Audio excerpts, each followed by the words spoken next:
꼭 필요한 것을 찾아라 라고 이렇게 정했습니다. 우리 세상에 살면서 꼭 필요한 것이 무엇일까요? 네. 세상을 살아가면서 모든 인간에게는 꼭 필요한 것이 있습니다. 예, 그것은 하나님을 떠난 사람들에게 찾아오는 불행과 고난과 저주와 재앙에서 빠져나오는 답을 찾고 또 그 답을 전해주는 것입니다. 예, 많은 사람들은 이 근본 문제를 해결하지 못한 채 지금 당장 먹고 살아야 되기 때문에 그 의식주 문제에만 정말 급급해하고 있는 거죠. 인간의 힘과 인간의 노력은 반드시 한계가 있습니다. 그래서 하나님은 처음부터 아담과 하와가 선악과 따먹고 저주 가운데 빠질 때부터 가장 필요한 것, 그 저주에서 빠져나오는 길, 운명에서 빠져나오는 길, 정말 어떤 노력을 해도 안 되는 재앙에서 빠져나오는 답을 주셨습니다. 그것이 우리가 세상에 살면서 반드시 붙잡아야 될 거죠. 그래서 반드시 꼭 필요한 것을 붙잡는 하나님의 사람들이 되기를 주님의 이름으로 축복합니다. 우리 본론에서 보면 하나님이 필요하라 하는 것과 내가 꼭 해야 하는 것 그랬습니다. 오늘 성경 말씀에 보니까 오늘 사도행전 17장 6절과 7절 말씀을 먼저 보면 바울 팀을 찾지 못하니까 발견하지 못함에 야손과 및 형제들을 끌고 그랬습니다. 야손을 찾지 못하니까 바울을 찾지 못하니까 야손과 그 형제들을 끌고서 읍장들 앞에 가서 소리 지릅니다. 뭐라고 소리 지릅니까? 천하를 어지럽게 하던 이 사람들이 여기도 이름에 야손이 그들을 맞아 들였도다. 야손이 천하를 어지럽게 하는 사람들의 말을 듣고 그렇게 소동을 일으키는 사람을 자기 집으로 맞아 들였을까요? 이게 거짓말입니다.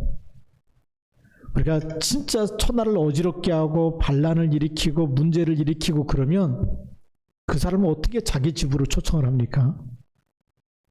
인생에 반드시 필요한 답을 전해줬기 때문에 집으로 초청한 거죠. 그것도 그냥 믿고 끝날 것이 이렇게 한 번 듣고 그냥 흘러보낼 것 같으면 집으로 초청하지 않습니다. 이거는 정말 내가 계속해서 들어야 되겠다. 너무 귀한 분이기 때문에 이렇게 인생에 진짜 해답을 주고 답을 주는 분이 어디 있느냐. 이분은 우리 집에 모셔다가 계속 들어야 되겠다. 그런 가치를 발견한 거죠. 말씀을 들을 때에 그 말씀 안에 있는 세상 어떤 것과도 바꿀 수 없는 가치를 발견했기 때문에 집으로 초청하는 겁니다. 이 가치를 발견하지 못한 사람들은 천하를 어지럽게 하는 사람들이라고 얘기하지만 야손의 입장에서 보면 이 천하에 반드시 붙잡아야 될 절대 생명의 언약을 찾은 것이고 그걸 붙잡게 된 것입니다. 자, 그래서 우리 본론 첫 번째 보면 어떤 상황에서도 하나님이 원하시는 것을 찾아야 합니다. 야손이 찾은 것처럼 또 우리 창세기 39장 3절부터 5절에 보면 요셉은 하나님이 함께 하시는 것을 찾았고 발견했고 누리게 됐습니다. 그래서 노예로 생활하고 노예로 일하고 있지만 그의 주인 보디발이 볼 때 여호와께서 요셉과 함께 하시는 것을 보았고 여호와께서 그와 함께 계셔서 모든 일에 형통하게 하시는 것을 보았다라고 얘기되어 있습니다. 그래서 그의 소유를 다 요셉의 손에 맡기는 겁니다. 뭘 보았다는 거죠? 하나님이 함께하는 요셉. 노예로 팔려갔지만 노예라는 생각에 잡힌 것이 아니고 내가 노예로 팔려왔지만 여호와께서 나와 함께 하신다는 것을 붙잡은 것입니다. 그걸 찾아낸 것이죠. 가장 필요한 것, 그걸 찾아낸 사람은 흔들리지 않습니다. 오늘 여러분 일하는 현장에서 이걸 찾고 일하십니까? 아니면 이걸 놓치고 일하십니까? 이게 너무 중요합니다. 이걸 찾아내서 일하는 사람에게는 하나님의 뜻이 이루어지고 하나님의 계획이 이루어지고 하나님이 그 사람을 하나님이 일하시는 그 속에 하나님이 집어넣어서 쓰시는 겁니다. 근데 이걸 발견하지 못한 사람은 어떻게 할까요? 그냥 육신적인 것, 먹고 사는 것에 그냥 그거에 생을 걸고 막 달려가게 되죠. 어느 날 문제 오면 뒤돌아서서 또 하나님 찾게 되고 이런 사람도 있고, 못 찾는 사람도 있고 찾는 사람이 있고, 찾는 사람은 그나마 낫지요. 오직 여호와를 앙망하는 자는 샘을 얻으리라고 이렇게 말씀하고 계시기 때문에요. 자, 그리고 두 번째 보면 사도행전 1장 3절입니다. 부활하신 예수 그리스도께서 감난산에서 제자들에게 하신 말씀입니다. 하나님 나라의 일에 대해서 40일 동안 말씀하셨습니다. 왜 40일 동안 말씀하셨을까요? 각인되라고. 하나님의 말씀이 편집돼서 죽을 때까지 잊어버리지 않고 그걸 붙잡고 그 말씀 붙잡고 살아갈 수 있도록. 그 말씀의 핵심이 뭡니까? 하나님 나라의 일, 이 일을 이루기 위해서. 우리는 문제가 많고 어려움 많은 현장, 이것을 많이 보고 우리도 거기서 힘들어할 때가 많습니다. 아, 힘들다. 참 어렵다. 또 지금 코로나19 팬데믹과 더불어서 경제적인 침체가 오기도 하고, 지금 유럽에는 정말 이 가뭄으로, 또 우리 한국은 또 홍수로, 뭐 이게 지금 전 세계가 기후 변화에 따라서 강이 말라버리고 막 이런 일들이 생기고, 한쪽에는 대홍수가 일어나기도 하고, 정말 살아가기 힘든 이런 세상을 살아가고 있습니다. 근데 이런 가운데 우리가 진짜 꼭 반드시 필요한 것을 찾아내야 되겠죠. 그게 뭘까요?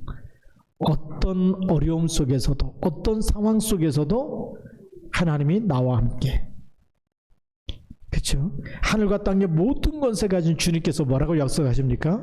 마태복음 28장 20절에 보니까 볼지어다 내가 세상 끝날까지 너희와 항상 함께 있으리라. 그리고 그분이 그리스도께서 부활하셨다는 것은 사망 권세를 이겼기 때문에 우리에게 이 땅에 죽을 만큼 어떤 힘든 것도 뭘로 바꿀 수 있다? 하나님 나라의 일로 바꿀 수 있다라는 그 미션을 우리에게 주신 것입니다. 그걸 찾아야 됩니다. 나의 미션이 뭡니까? 누구나 원망하고 불평하고 남의 흉보고 비판하고 정죄한 거 누구나 다 잘할 수 있는데 그들이 못하는 거 뭐죠? 하나님이 나와 함께 계셔서 내가 기도하는 시간에, 내가 하나님의 언약 붙잡고 기도하는 시간에 모든 문제가 뭘로 바뀌어질까요? 축복으로 바뀌어지고, 모든 문제가 하나님의 계획이 보여지고, 모든 문제를 통해서 하나님은 더 크고 비밀한 것을 준비해놨다고 하는 것, 그것을 찾아놓고 그것을 발견해야 되겠죠. 그리고 어떤 문제도 배후에 모든 흑암과 음부의 권세를 이길 수 있는 신분 권세를 주셨다는 것, 그것을 누려야 될 줄로 믿습니다. 그렇죠? 그게 우리에게 주신 사도행전 1장 3절의 미션입니다. 반드시 찾아서 우리가 누려야 되는 것이고 사용해야 되는 것입니다. 이미 그런 신분 권세 줬는데 힘들다 어렵다 하는 분이 있어요. 오늘도 보니까 어떤 분은 또 이렇게 자전거 타다 넘어지셔가지고 지금 병원에 계시는 권사님도 계시고, 네. 또 이렇게 많이 이렇게 힘들어 하시는 어려운 가운데 있는 분들이 많이 있습니다. 근데 괜찮습니다. 오늘 하나님께서 주신 언약을 붙잡는다고 한다면 그것에 뭐가 임할까요? 하나님의 나라가 임하게 됩니다. 어떤 사건 속에서도 우리가 속지 말아야 됩니다. 우리에게 어려운 일이 있고 문제가 있고 사건이 있어도 그거는 그걸로 끝나는 게 아니고, 그 속에서 우리가 언약을 붙잡고 하나님이 주신 절대 필요한 것을 딱 찾아서 붙잡고 누리기만 하면 하나님 나라 일로 바꾸는 그런 미션에 우리가 쓰임받게 될 줄로 믿습니다. 세 번째는 사도행전 2장 1절입니다. 오순절 날이 이미 이르매 그러죠. 이거는 우리 인간의 시간표가 아니고 하나님의 시간표입니다. 그래서 25시라고 얘기하는 거죠. 자, 그럼 오순절 날에 뭐 하고 있었을까요? 다 같이 한 곳에 모여서 정말 하나님께 집중으로 기도하고 있었습니다. 하나님은 하나님의 자녀들에게 꼭 주시려고 예비하신 날이 있습니다. 또 예비하신 것이 있습니다.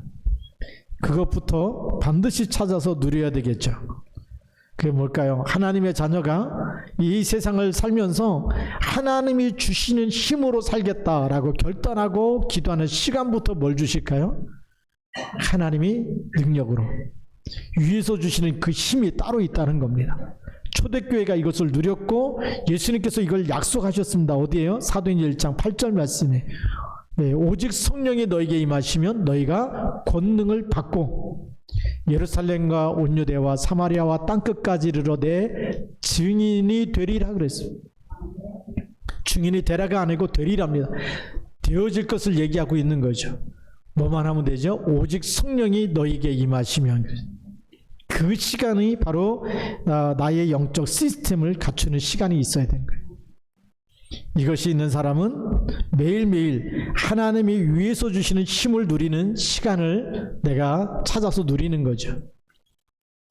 하루하루 살면서 위에서 주시는, 하나님이 주시는 힘 없이 내 힘으로 사는 사람과 우리가 새벽을 깨워서 기도하고 또 내가 이렇게 기도하는 시간을 갖고 하나님 주시는 힘, 하루를 시작할 때마다 내가 그 힘을 가지고 살겠습니다. 하나님 앞에 기도하는 사람은 반드시 그날 하나님께서 함께 하시고 하나님의 능력으로 역사하시는 축복을 받는 줄 믿습니다. 그래서 하나님이 필요로 하는 거, 우리에게 정말 주시려고 준비하신 것이 있고 우리에게 힘 주시려고 하고 있는데, 그래서 성경은 이 사도 바울은 이걸 알았기 때문에 감옥 안에서도 뭐라고 고백하죠? 빌립보서 4장 13절에 보니까 내게 능력 주시는 자 안에서 내가 모든 것을 할 수 있느니라. 이걸 계속 이 응답을 날마다 받다 보니까 내가 감옥 안에 있지만 내 인생 끝난 것이 아니고 여기서도 하나님이 나에게 힘 주시기 때문에 나는 그 그리스도 안에 있고 내게 능력 주시고 내게 생명 되시는 그분 안에 있기 때문에 나는 모든 것을 할 수 있다라고 고백했습니다. 데살로니가전서 5장 17절에는 쉬지 말고 기도하라라고 얘기하고 있죠. 왜 그럴까요? 이 비밀을 찾았기 때문에 그렇습니다. 오늘 우리가 꼭 필요한 것, 하나님이 이렇게 우리를 위해서 주시려고 하는 것을 찾아서 누리기 시작하면 여러분의 인생은 지금까지 달려왔던 인생과 다르게 하나님이 준비하시고 인도하시는 그 속에 우리가 있게 될 줄로 믿습니다. 두 번째로는 우리의 삶의 현장은 하나님이 보내신 곳입니다. 그곳에 하나님의 숨은 계획과 숨은 목적을 반드시 찾아야 합니다. 사도행전 6장 7절이죠. 이 초대교회는요, 이 유대인들과 또 바리새인들과 사두개인들과 서기관들이 예수님을 십자가에 못 박으라고 외쳤고 또 예수 믿는 사람을 핍박하고 있는데도 불구하고 예수님이 부활하시고 또 이게 하나님 주신 힘을 누리는 이 시간을 가졌습니다. 그렇죠? 하나님께 집중하면서 오직 성령이 너에게 임하시면, 이 말씀 붙잡고 사도행전 1장 14절에 다 같이 한 곳에 모여서 오로지 기도에 힘쓰게 되고, 사도행전 2장 1절부터 4절에도 오순절날이 이미 이를 때 다 같이 한 곳에 모여서 집중하는 시간을 가졌지요. 그리고 사도행전 6장에 가서는 말씀과 믿음과 지혜가 충만한 사람, 성령이 충만한 7집사를 세우니까 어떤 일이 일어납니까? 예루살렘에 많은 제사장들이 이 도에 복종하니라. 그 얘기 뭐죠? 성령 충만하니까 제사장들에게 가서도 예수가 그리스도다라고 정확한 인생의 답을 준 겁니다. 네. 예수가 그리스도, 무슨 답입니까? 그리스도라는 말이 하나님 만나는 길이 되는 거예요. 모든 죄와 사망에서 대속하신 대제사장 되시는 그리스도, 대속물이 되셔서 우리의 죄 문제를 해결하셨고, 그리고 그리스도는 만왕의 왕이 되셔서 지금도 사단의 권세에 마귀의 일을 멸하시는 만왕의 왕이 되시는 이름, 우리를 지금 불행과 고통과 저주에서 재앙에서 건져내는 그 이름은 그리스도밖에 없는 줄 믿습니다. 그러니까 제사장들까지 이 도에 복종했다라고 성경은 기록하고 있습니다.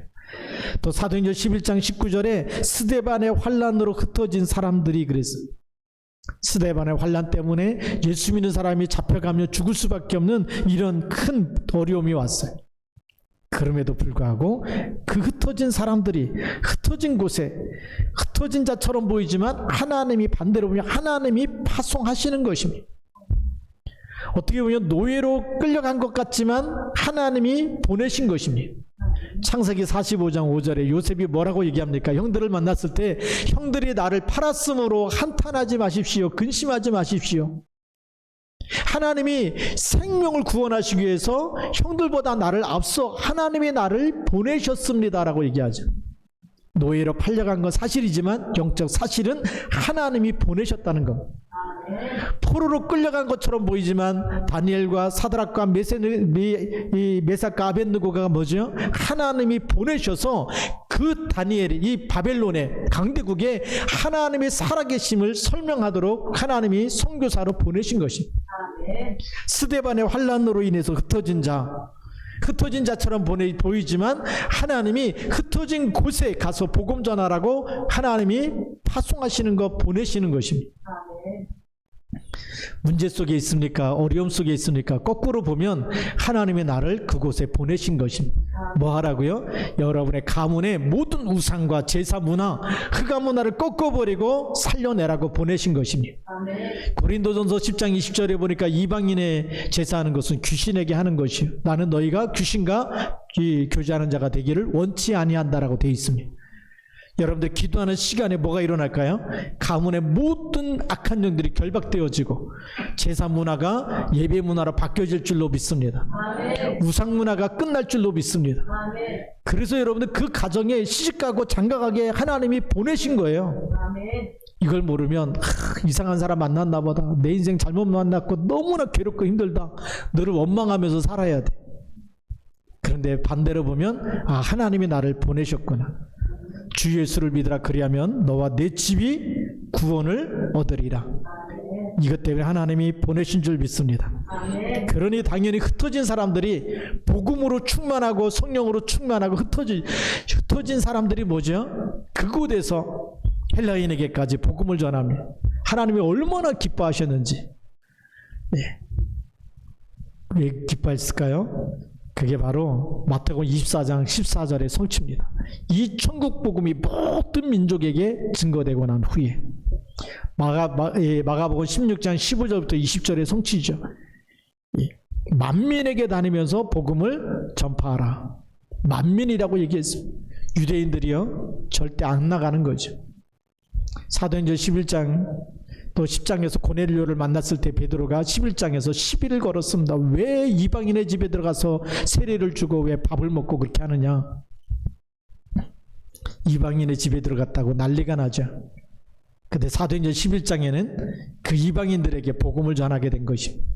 하나님이 안디옥교를 세우시고 세계복음할 수 있는 교회로 축복하신 줄 믿습니다. 하나님이 필요로 하는 것, 하나님이 원하시는 것, 그걸 찾아냈는데 하나님이 축복하시는 것입니다.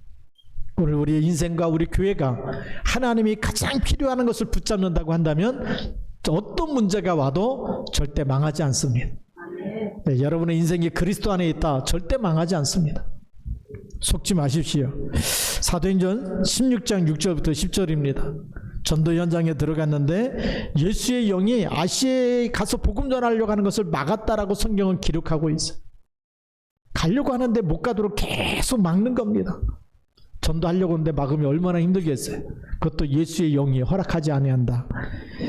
그런데 자기 생각을 버리고 응답이 없을 때 집중으로 기도하는 드르와에서 깊은 기도의 시간을 갖게 되는 거죠. 우리가 응답이 없을 때가 더 큰 응답을 하나님이 준비해 놓으신 줄 믿으시기 바랍니다. 우리 응답이 없으면요, 어떤 사람은 기도도 안 하고 포기해버려요. 내가 그렇게 기도했는데 하나님 응답도 안 주신다 이러면서. 하나님이 더 좋은 걸 준비하고 계십니다.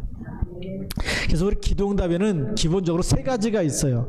예스, 즉시 응답할 때가 있고, 그 다음에 노. 우리가 해가 돼. 우리 여러분 생각해 보시죠. 뭐 2살, 3살 된 애가 엄마가 이렇게 사각 갖고 있는데 칼이 좋아갖고 칼 달라 그러면 줍니까? 어린아이한테는 아무리 좋아도 안 주는 거예요. 왜요? 잘못하면 다치기 때문에.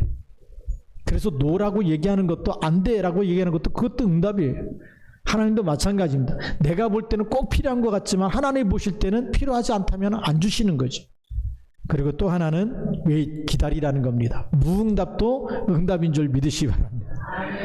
우리가 잘 알듯이 모세는 몇 년 기다렸어요? 80세 때. 왕궁에서 40년, 미디안 광야에서 40년. 80세 때. 우리가 요셉이 총리로 될 때는요, 17세에 노예로 팔려가고 30세 때 그때 총리로 발탁이 됩니다. 그러니까 얼마나 많은 세월을 기다립니까? 우리는 막 하루 이틀 막 기도해놓고 당장 응답이 안 온다고 그렇게 하는데 속지 마시기 바랍니다. 하나님은 전도자에게 반드시 필요한 것 주시게 되어 있습니다. 우리가 깊은 기도 속에 들어가니까 하나님께서 바울에게 환상 중에 마게도냐 사람 하나가 건너와서 우리를 도우라. 그걸 보면서 성령께서, 하나님께서 지금 마게도냐로 인도하시는구나. 그런 이제 깊은 이 기도 속에서 성령의 인도를 받고 어디로 가죠? 마게도냐로 갑니다. 그 마게도냐 첫성 빌립보에서 누디아를 만나게 되면서부터 이제 로마복음화, 세계복음화의 문이 열린 줄 믿습니다. 우리가 응답이 없을 때 깊은 기도 속에 들어가는 게 얼마나 중요한지. 그래서 그때부터 우리 사도 바울을 보니까 가는 곳마다 전도부터 한 것이 아니고 가는 곳부터 무엇부터 했느냐? 가는 곳마다 기도부터 했습니다. 사도행전 16장 13절 안식일에 우리가 기도할 곳이 있는가 하여 안식일에 뭐부터 찾았어요? 기도할 장소부터 찾았어요. 사도행전 16장 16절에 보면 우리가 기도하는 곳에 가다가 그랬어요. 기도하는 장소를 만들어 놓고 그런 시스템을 갖추고 함께 기도하려고 할 때 그때 귀신 들린 여종 하나를 만나면서 그 귀신 들린 여종을 치유하게 되죠. 귀신을 내쫓게 됩니다. 무슨 힘이 있었을까요? 하나님이 주시는 힘이 있었어요. 그리스도의 이름은 이 땅에 있는 귀신들도 항복할 수밖에 없는 이름인 줄 믿습니다.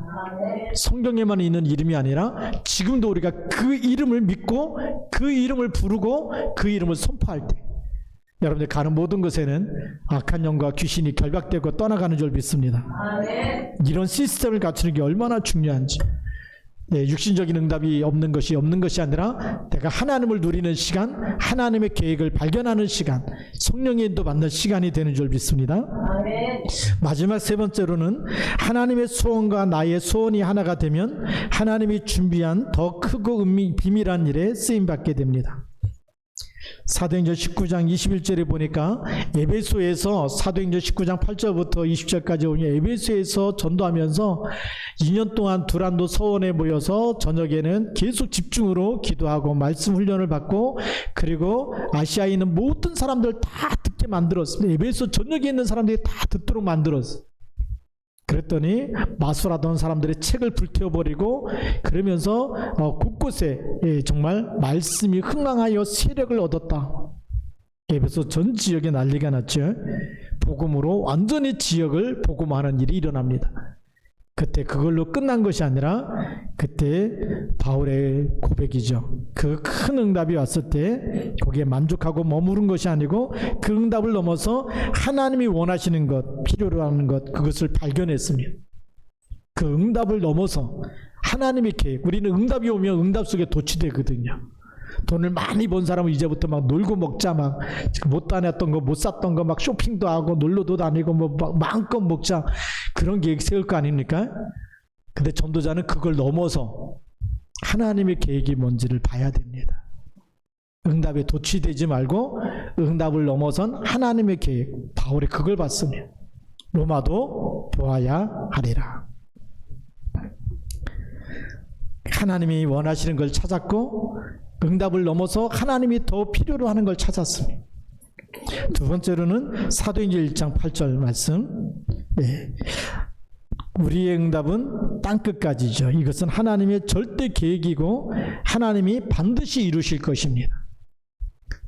여러분이 불신앙하면 하나님 믿는 사람을 통해서 반드시 일을 행하실 것입니다. 그러니까 우리가 모든 불신앙을 버리고 사도행전 1장 8절 그 속에 내가 있게 하시고 내가 쓰임받게 하옵소서.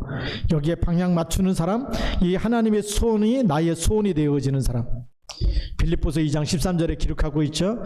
하나님이 너희 안에 뭘 두고 행하신다고요? 소원을 두고 행하시나니 그랬습니다. 그 하나님의 소원이 나의 소원 되는 것, 그것이 하나님이 원하시는 것이 편집된 사람이에요. 그럼 하나님이 하실 그 설계가 보여지는 거죠. 플랜이 보이는 겁니다. 나를 통해서 하나님이 왜 이런 가정에, 이런 가문에 시집가게 하시고 장가가게 하시고 이 직장에서 왜 나를 그곳에서 일하게 하시고 왜 하나님이 나에게 이런 일을 주셨을까? 이런 달란트를 왜 주셨을까? 하나님이 원하시는 게 보이는 겁니다. 하나님이 나에게 소원을 두고 나를 통해서 하나님이 일하시기 때문에. 그래서 여기에 방향 맞추는 사람이 하나님이 쓰시는 일꾼인 줄 믿습니다. 그러면 결론 부분에 로마서 16장 25절부터 27절 영세전에 감추어진 것이 보여집니다. 영세전에. 왜 영세전이라 그랬을까요? 이 세상의 지구가 우주 만물이 창조되기 전부터 영적인 세계에 문제가 있었습니다. 그게 요한계시록 12장 7절에서 9절에 얘기하고 있어요. 하늘에 전쟁이 있으니 큰 용과 미가엘이 더불어 싸우다가 큰 큰 용이 있을 것을 얻지 못해서 땅으로 내어 쫓기니 옛뱀이 뭘까요? 창세기 3장에 나타났던 뱀, 그게 옛뱀이죠.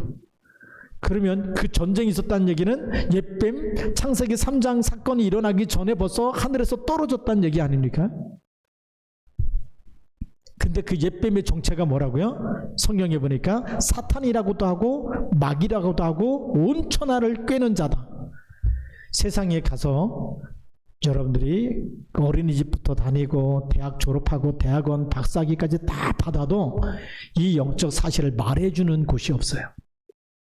그래서 사람들에게는 태어날 때부터 사주팔자 운명을 가지고 태어난다고 얘기하지 않습니까? 예수님께서도 요한복음 8장 44절에 말씀하고 있는 거예요. 너희는 너희 아비 마귀에서 났다. 너희 아비의 욕심을 너희도 행하고자 하느니라. 너희 아비 마귀에서 났기 때문에 누구 자녀라는 겁니까? 마귀 자녀라는 거예요. 마귀 자녀이기 때문에 절대 그리스도가 없으면 누구도 그 운명에서 못 빠져나오는 겁니다. 사주팔자 운명에서 빠져나오는 길, 마귀 자녀에서 하나님의 자녀가 되는 길은 뭐밖에 없을까요? 그리스도 이름밖에 없어요. 그 복음을 영세전부터 준비했다가 이제 나타난 바 돼서 내가 예수 믿고 하나님의 자녀가 된 것, 그것이 전무후무한 축복인 줄 믿습니다. 옆에 있는 사람이 아무리 돈을 많이 벌어도 그건 축복이 아니에요. 내가 돈을 벌어야 축복인 것처럼 내가 구원받지 못하면 그거는 내가 아무리 수천억을 가지고 있어도 그거는 축복이 아니에요. 영원한 것을 붙잡을 수 있어야 되겠죠. 그것이 뭡니까? 주는 그리스도시요 살아계신 하나님의 아들이십니다. 그 고백하는 사람이 전무후무한 축복을 받은 하나님의 사람인 줄 믿습니다. 지금 나타난 바 된 거죠. 근데 우리가 하나님의 것을 깨닫고 하나님이 원하시는 것을 찾아내서 조금만 헌신하면 그건 뭐가 될까요? 세세 무궁토록 있을 영원한 축복이요 영원한 상급이 될 줄로 믿습니다. 사람의 영혼은 죽는 게 아니에요. 육신은 한 번 죽지만 우리 영혼은 죽지 않습니다. 그렇죠? 근데 우리가 이 땅에서 복음과 전도와 선교를 위해서 헌신한 모든 것은 영원한 상급이 되고 영원한 것이 될 줄로 믿습니다. 그래서 오늘도 꼭 필요한 것을 찾아서 하나님 앞에 쓰임받는 일꾼 되기를 주님의 이름으로 축복합니다. 기도하겠습니다. 살아계신 하나님 아버지 감사합니다. 오늘도 말씀 붙잡고 믿음으로 승리하며 하나님이 가장 원하시는 것을 찾고 하나님이 가장 원하시는 것을 붙잡고 그래서 하나님이 원하시는 그 일 속에 쓰임받는 일꾼들 되어지도록 축복하여 주옵소서. 우리 주 예수 그리스도의 이름으로 감사하며 기도드립니다. 아멘.